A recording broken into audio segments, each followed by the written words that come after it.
हमारे channel SCS Mithila को करें सब्सक्राइब और बेल बटन भी दबा दें, जिससे हर खबर पहुंचे सबसे पहले आपके पास। हायाघाट में लगातार जारी है बाढ़ से प्रभावित लोगों को सहायता पहुंचाने में डॉक्टर अब्दुल सलाम खान मुन्ना खान।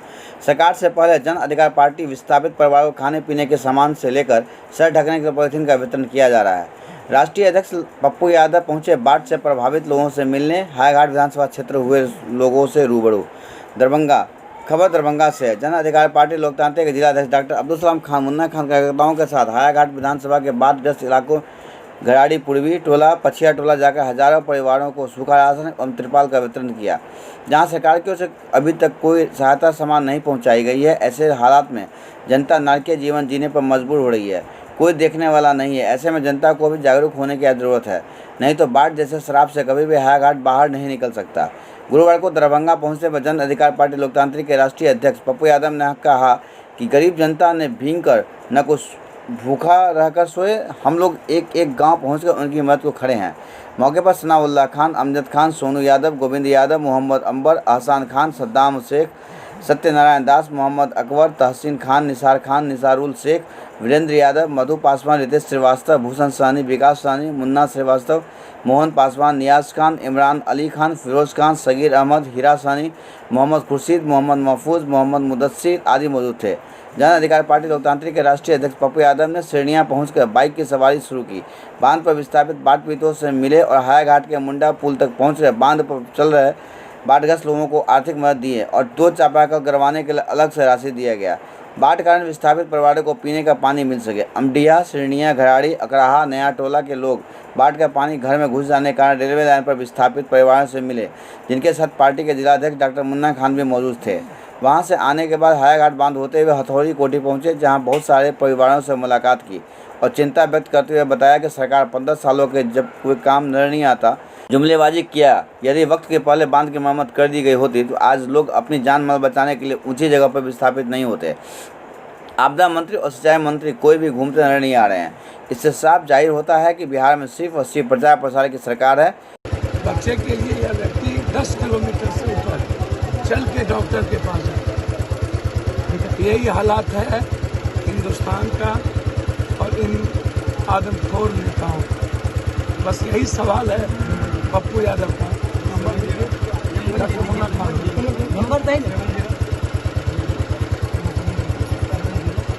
हम वहाँ देख नहीं पाएंगे आपको बच्चे।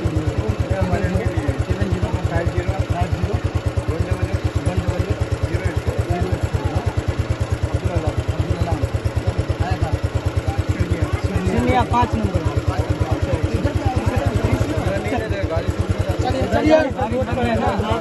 वहाँ डॉक्टर बैठते 12 बजे।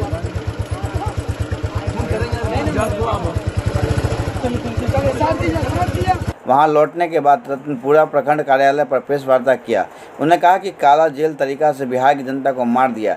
मौत का मंजर हमने दिन रात करके देखा है। पूरी तरह सरकार जनता के प्रति लापरवाह है।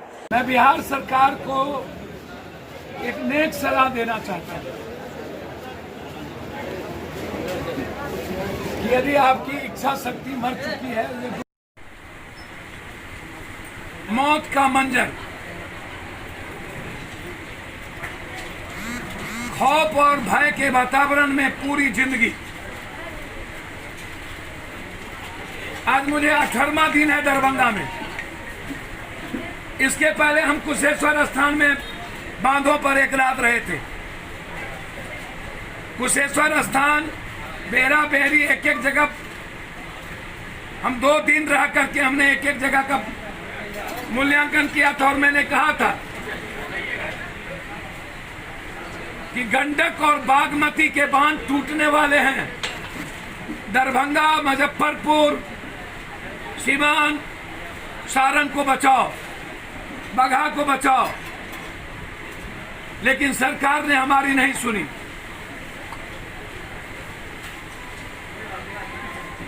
बाढ़ का आलम यह है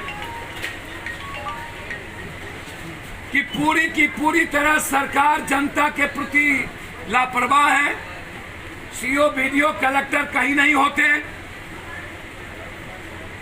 पन्नी की कोई व्यवस्था नहीं, नाव कहीं भी नहीं है। डेंगी के अलावे छोटी डेंगी, वो भी 1 आध 2। जो मला 9 दिया है उसका वीडियो प्रमाण नहीं काटता। चापाकल कहीं नहीं है बांधों पर, रेलवे के बांधों ट्रैक पे कहीं भी डॉक्टर की व्यवस्था नहीं और कहीं भी खाने का कैंप नहीं। हनुमान नगर, हायाघाट, बिलासपुर, वहां घर कई जगह पर मोटरसाइकिल और 9 के बाद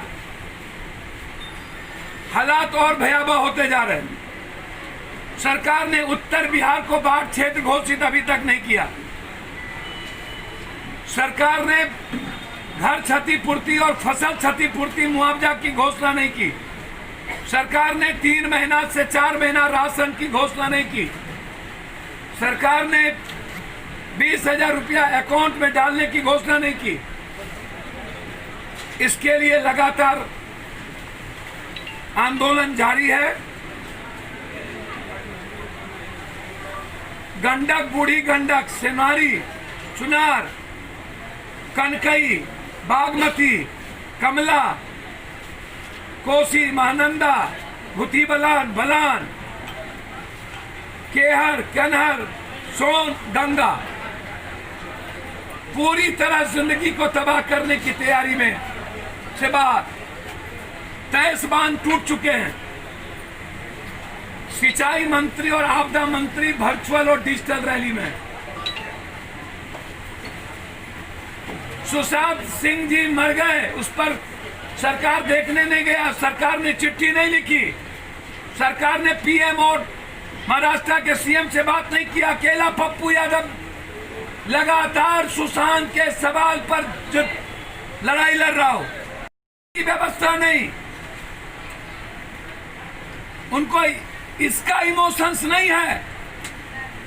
उसको सुशांत जी के लास्ट पिक्चर दिल बेचारा इमोशंस कर दिया। उसको ट्वीट किए हैं, हमको इमोशनल बना दिया।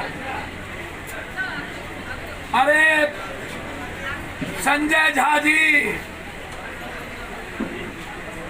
मेरा आग्रह है, सुशासन बाबू के मुखिया के साथ तो आपका इमोशंस है ही, और जिसका आपको पूरा का पूरा उसी इमोशनल ब्लैकमेलिंग का, पूरी सरकार को, मुखिया को ब्लैकमेलिंग करता है ये व्यक्ति, और उसी इमोशन का इसको गिफ्ट मिला सिंचाई मंत्री के रूप में, और एक बार भी घर से नहीं निकले। चलिए इनका मुखिया गायब है, क्वारंटाइन है या एक अन्य मार्ग से गायब है, लेकिन उनके आपदा मंत्री कहाँ हैं? उनके सिंचाई मंत्री कहाँ हैं? इनको छोटी डेंगी में बैठाया जाए और इनके पूरे परिवार को पन्नी में 1 सप्ताह सुलाया जाए, तब इसे मौत के मंजर का एहसास होगा, और भूख किसको कहते हैं और गर्मी और जिंदगी किसको कहते हैं उसका एहसास होगा। आम और गरीब आदमी के जिंदगी का एहसास इससे नहीं होता है। पॉलिटिकल डिजास्टर है ये, और ये लोग ब्लैकमेलिंग करता है। 2 किलो चावल, 5 किलो अरबा चावल, हमारी औकात नापता है ये पॉलिटिशियन। मोदी जी, मेरी औकात 5 किलो चावल और 1 किलो चना का नहीं है। जिंदगी हिंदुस्तान के पॉलिटिशियन को मैं 1 क्विंटल चावल और चना हर महीना भेजूंगा। मेरी औकात मत नापिए। पूरी सरकार और डबल इंजन की सरकार कंप्लीट रूप से बिहार को मरने पर कोरोना वायरस से लेकर अभी तक छोड़ दिया है। एसएस मिथिला के लिए बिहार के दरभंगा से दिलीप झा के साथ नासिर हुसैन की रिपोर्ट।